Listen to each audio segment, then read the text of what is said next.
Seorang petugas dari perangkat desa baru saja selesai mencatat nama-nama korban yang telah tewas. Ujung pulpen membuat garis dalam daftar catatan di kertas buku putih. Satu persatu nama korban ditulis sesuai urutan jenazah yang disusun di atas lantai.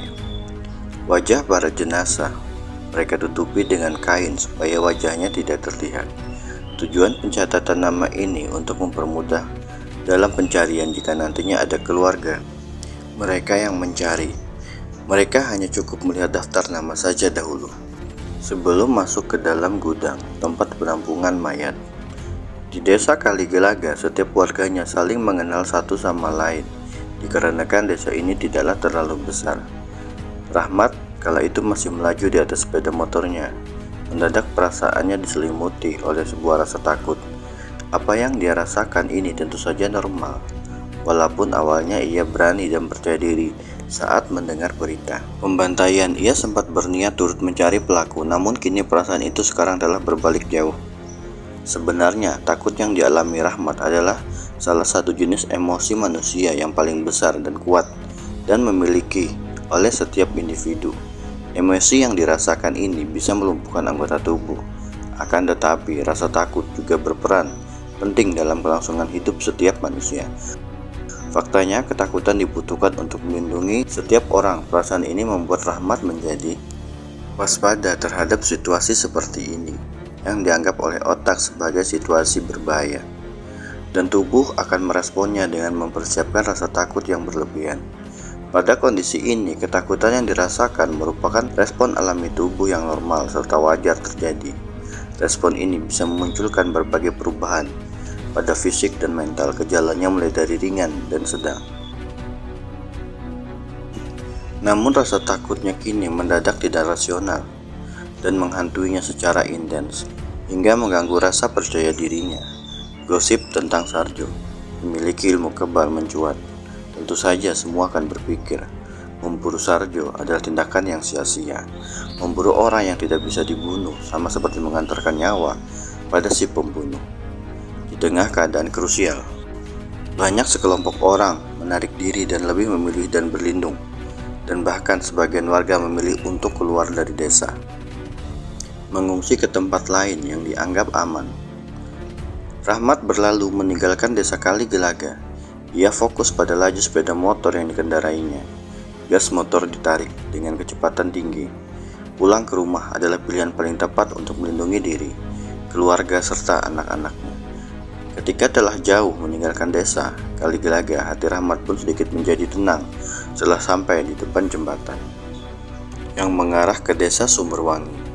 Rahmat menekan tombol klakson berulang-ulang, tujuannya untuk menghormati arwah penunggu jembatan.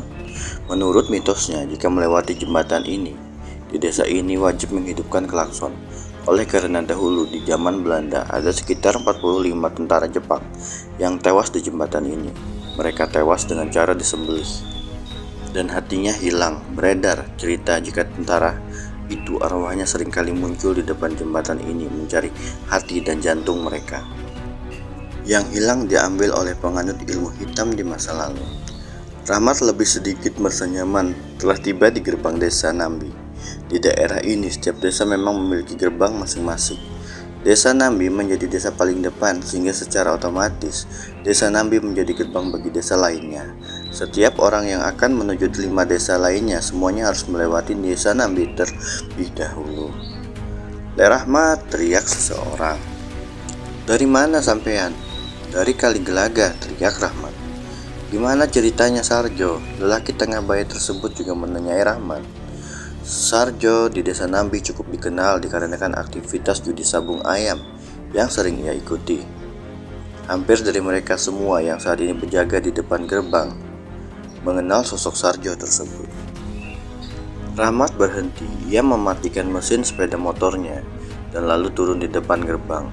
Warga membuat pos penjagaan. Ada juga seorang polisi dan seorang tentara, dan beberapa meja-meja kayu yang dijejerkan pada tengah jalan. "Ngeri ya, udah kayak kejadian PKI," ujarnya. "Banyakkah sudah yang mati, Le?"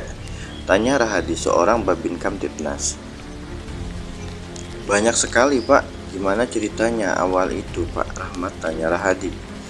Rahmat berestorasi menggambarkan kondisi desa Kaligelaga secara detail. Ia mengatakan jika di desa itu kondisinya sangat mengerikan, serta para warga hidup dalam ketakutan. Banyak sekali yang mati akibat serangan Sarjo. Celakanya lagi orang itu nggak bisa mati. Jadi orang-orang cuma bisa pasrah, kalaupun diburu percuma. Ujung-ujungnya kita juga yang bakal mati. Punya ilmu kebalkah dia? Tanya orang lain. Ya benar Pak De. Wah kalau begitu ya percumalah kalau diburu, sahut yang lain. Rahmat nampak berkeringat sejak di atas motor. Ia memang merasakan urat pada bahunya terasa tegang yang luar biasa. Dan jalanan yang sejak tadi sepi membuatnya benar-benar merasakan tekanan secara mental. Bantuan bagaimana Pak? Tanya Rahmat sembari melihat wajah pada tentara dan polisi yang saat itu berdiri di hadapannya. Hari ini sudah berangkat 20 orang polisi naik ke desa Kaligelaga. Mungkin sebentar lagi sampai. Syukurlah Pak kalau begitu. Kalau bisa bantuan sampai terlambat datang, bisa habis warga desa dibantai oleh Sarjo. Ucapnya dengan terengah-engah dan nafasnya juga naik turun. Terlihat dari dadanya yang kembang kempis. Secangkir air putih diberikan oleh yang lain pada Rahmat. Mereka semuanya diliputi rasa penasaran, terus bertanya dan mendengarkan semua cerita yang dibawa oleh Rahmat. Dan tanpa mereka sadari, semakin mendengar nama Sarjo, nyali mereka semakin menciut dengan sendirinya.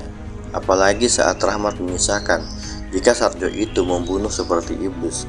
Bentuknya tidak terlihat, tapi korban-korbannya semakin bertambah di mana-mana.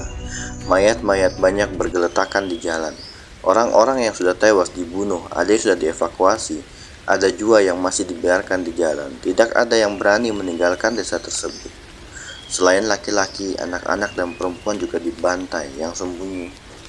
Dalam rumah dibantai juga, padahal rumahnya dikunci rapat. Sarjo bisa masuk rumah orang. Kalau sudah Sarjo masuk rumah, semua pasti dibunuh tanpa pandang bulu. Bahkan anak kecil juga dihabisi dengan sadis. Ih, kayak iblis ya. Ilmu apa yang dia pakai? Kalau sampai rumah yang dikunci rapat aja bisa dimasuki. Kalau tidak cepat ditangkap, dia pasti bakal membunuh kemana-mana. Jawab yang lainnya. Kisah soal Sarjo mengamuk sebelumnya memang sudah mereka dengar.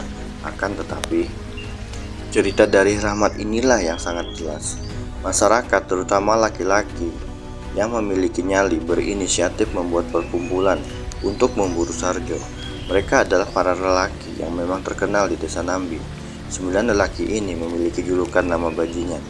Nama bajingan disematkan kepada mereka oleh karena mereka adalah seorang residivis, mantan pembunuh dan bekas preman atau perampok. Meskipun mereka mantan pelaku kejahatan, akan tetapi kejahatan yang mereka lakukan bukan di kampung mereka sendiri, melainkan di tempat lain, perantauan lain seperti di kota ataupun di pulau lain.